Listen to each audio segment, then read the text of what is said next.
दोस्तों, डीआरडीओ ने पनडुब्बी से छोड़ी जाने वाली एक घातक मिसाइल तैयार की है। इसी साल फरवरी महीने में डीआरडीओ ने इसका गुप्त परीक्षण किया था। ये मिसाइल 402 किलोमीटर दूर लक्ष्य को सफलतापूर्वक भेज सकती है। इसने परीक्षण के दौरान हर मिशन को पूरा किया। इसे SLCM यानी सबमरीन लॉन्च क्रूज मिसाइल भी कहा जाता है।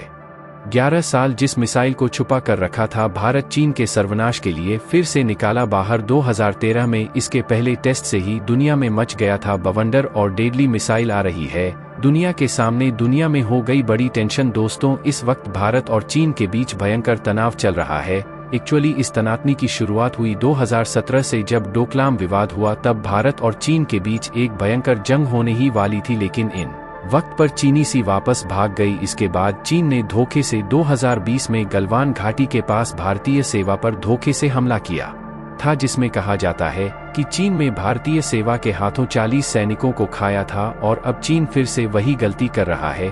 चीन अब लीक से लेकर समुद्र तक भारत के साथ युद्ध करने का सपना देख रहा। दोस्तों, एक चीज हम आपको बता दें कि दुकान के समय चीन यूं ही नहीं वापस भागा था, क्योंकि उसे वक्त ब्रह्मोस मिसाइल की तैनाती हुई थी, जिसका कट चीन के पास नहीं था। और अब चीन ने लीक प्रमुख की ठाकर समुद्र पर भारत से भिड़ने की जरूरत की है। चीन गया गलतफहमी है कि वह भारत से समुद्र पर युद्ध जीत लगा। एक्चुअली भारत के पास एक ऐसा योद्धा है जो चीन को समुद्र पर हमेशा के लिए सुला सकता है। दरअसल यह योद्धा 2013 में ही बनकर तैयार हो गया था, लेकिन भारत में इस महायुद्ध को छुपा कर रखा था, क्योंकि यह हथियार कोई छोटा मोटा हथियार नहीं है, बल्कि यह एक बार चला तो दुश्मन का अस्तित्व ही खत्म हो जाएगा। लेकिन अब चीन समुद्र पर भारत के साथ युद्ध करने की भूल कर दी है, तो भारत ने अब 11 साल बाद एक बार फिर से वापस निकालने का फैसला किया है और इसकी जोरदार हो रही है समुद्र में। दोस्तों, पूरी खबर क्या है जानेंगे इस वीडियो में, लेकिन आगे बढ़ने से पहले वीडियो को एक लाइक करके चैनल को सब्सक्राइब जरूर कर ले, क्योंकि आपके 1 मिनट के समय लगेगा, इससे हमारी काफी बड़ी मदद होती है।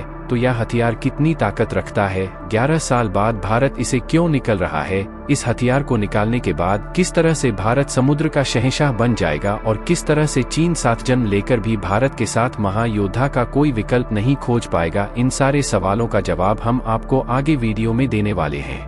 लेकिन उससे पहले इस दमदार प्रोजेक्ट को तैयार करने वाले भारत के रक्षा वैज्ञानिकों के सपोर्ट में इस वीडियो पर एक लाइक का बनता है। फटाफट वीडियो को लाइक कर दीजिए। दोस्तों, चीन की दाल जब लिक पर नहीं गाली, तो चीन ने अपनी नौसेना को अलर्ट करते हुए हिंद महासागर में तैनात कर दिया। और आज स्थिति ऐसी है कि चीनी युद्धपोत और पनडुब्बियों भारत के दक्षिणी जलीय सीमा के पास में दृढ़ हुए नजर आते हैं। यहाँ से चीन द्वारा भारतीय हथियारों और रक्षा प्रतिष्ठानों की जासूसी करने की कोशिश की जा रही है। साथ ही भारत को समुद्र की ओर से झरने की नापाक साजिश चीन ने रखना शुरू कर दी है। लेकिन दोस्तों, चीन की यह चालक ज्यादा दिन तक नहीं चल पाएगी, क्योंकि भारतीय युद्ध फोटो को बराक और ब्रह्मोस मिसाइल से लैस करने के बाद अब भारतीय वैज्ञानिक द्वारा कुछ ऐसी तैयारी की जा रही है, जिससे जानने के बाद चीन को हिंद महासागर में तैनात अपने युद्ध को तो पनडुब्बियों की चिंता सताने लगी। भारतीय वैज्ञानिकों द्वारा 11 सालों बाद अपने एक ऐसे मायावी हथियार को लेकर जानकारी दी गई है, जो हिंद महासागर में घूम रहे चीनी युद्ध को तो ओपन वीडियो को पलक झपकते फाड़ सकता है। दर्शन दोस्तों, भारतीय वैज्ञानिकों ने अपने घटक मायावी हथियार को साल 2013 में डेवलप कर लिया था, लेकिन भारत के साथ समस्या यह थी कि हथियार को फायर करने के लिए भारत के पास कोई विकल्प ही मौजूद नहीं था। इसी वजह से भारत द्वारा अपने इस हथियार को रिचार्ज में रखा गया था, ताकि भविष्य में जब इस हथियार को फायर करने के लिए भारत के पास विकल्प आ जाएंगे, तो भारतीय वैज्ञानिक द्वारा इस हथियार को उसमें फिट कर दिया जाएगा। दोस्तों, हम बात कर रहे हैं ब्रह्मोस SLCM यानी प्रमोशन लॉन्च क्रूज मिसाइल की। प्रमोद मिसाइल के पनडुब्बी वेरिएंट का पहला परीक्षण 20 मार्च 2013 को विशाखापट्टनम के तट पर बंगाल की खाड़ी में अंडरवाटर प्लेटफार्म से किया गया था। डीआरडीओ द्वारा दी गई जानकारी के अनुसार मिसाइल ने 290 किलोमीटर की अपनी पूरी रेंज के लिए अंडरवाटर प्लेटफार्म से वर्टिकल उड़ान भरी और मिसाइल पानी के नीचे से निकली और अपने टारगेट को मार गिराया। यानी भारतीय वैज्ञानिकों ने साल 2013 में ही इस मिसाइल का डेवलपमेंट कंप्लीट कर लिया था, लेकिन आज तक इसे किसी प्लेटफार्म पर इंस्टॉल नहीं किया गया है, क्योंकि विशाल इतनी ताकतवर है कि इसे किसी नॉर्मल प्लेटफार्म से फायर करना संभव ही नहीं है। लेकिन अब जानकारी निकलकर सामने आ रही है कि भारतीय वैज्ञानिक इस मिसाइल को प्रोजेक्ट के तहत डेवलप की जाने वाली पनडुब्बियों पर इंस्टॉल करने की तैयारी कर रहे हैं।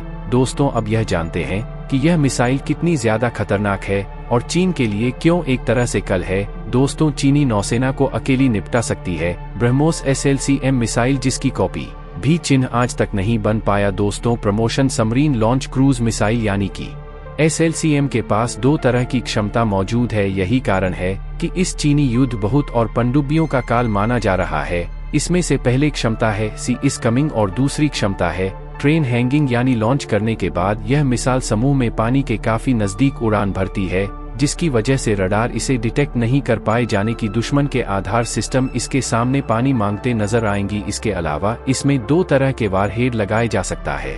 दरअसल दोस्तों के भारत इस समय अपनी नौसेना में पनडुब्बियों की पद्धति को बढ़ाने में जुटा हुआ है और इसके लिए खतरनाक ताकत वाली पोर्न वीडियो डेवलप की जा रही है ताकि जंग के वक्त दुश्मन को घेर कर उसे बर्बाद किया जा सके। भारत की योजना यह है कि इन पनडुब्बियों को भारत इतना ज्यादा ताकतवर बनाया जाए कि ताकतवर से ताकतवर SSBN को भी फायर करने में सक्षम हो। और इस चीज को ध्यान में रखते हुए भारत द्वारा प्रोजेक्ट D के अंतर्गत अच्छा कंडोम वीडियो को डेवलप करने का प्रोग्राम चलाया जा रहा है। इस प्रोजेक्ट का अंतर्गत बनने वाली पनडुब्बियों को AIPA किया जाएगा ताकि सबमरीन पानी के अंदर रहने की क्षमता में भारी जाता होने के साथ साथ इससे निकलने वाली आवाज भी काम हो जाए ताकि दुश्मन के सोनार सिस्टम इन सबमरीन को ट्रैक ना करो। साथिया, सबमरीन लंबे समय तक समुद्र की गहराई में छपी रह सके और जरूरत पड़ने पर दुश्मन पर दवा बोल दे। लेकिन इसमें इंस्टॉल की जाने वाली वर्मा स्पेशल कम की खबर चीन के लिए बहुत सबसे बुरी है, क्योंकि भारत में पहले अपने तमाम युद्ध पोतों को बराक और ब्रह्मोस मसाले के घटक कॉम्बिनेशन से लैस करती है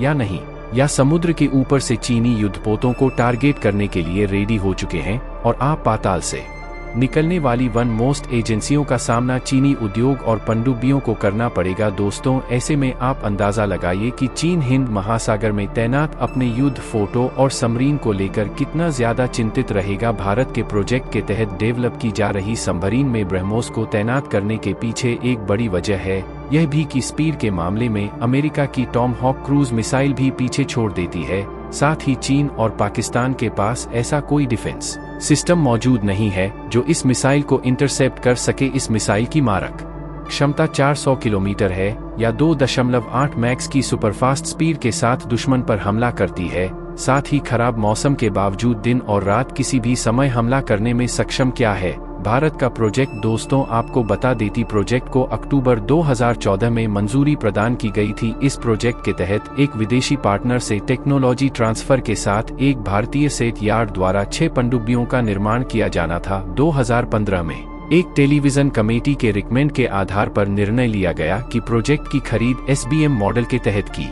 जाएगी। बताया जा रहा है कि प्रोजेक्ट में जो पनडुब्बी बनाई जा रही है उसमें एयर इंडिपेंडेंस पॉपुलेशन और लैंड अटैक क्षमता 500 किलोमीटर रेंज के साथ कम से कम 12 लैंड अटैक क्रूज मिसाइल शामिल हो सकती है। बताया गया है कि भारतीय नौसेना चाहती है कि लैंड अटैक करने वाली इन पनडुब्बियों पर वर्टिकल रूप से लॉन्च की जाने वाली ब्रह्मोस मिसाइल लगी हो ताकि भारत की समुद्र पर ताकत बेतहाशा बढ़ सके। इसी के तहत अब भारतीय नौसेना अपनी नई पनडुब्बियों में ब्रह्मोस SLCM को इंस्टॉल करने में लग गई। तो दोस्तों, इसके बारे में आपका क्या कहना कमेंट बॉक्स में जरूर बताइएगा। फिर मिलते हैं एक नए वीडियो के साथ, तब तक के लिए जय हिंद जय भारत।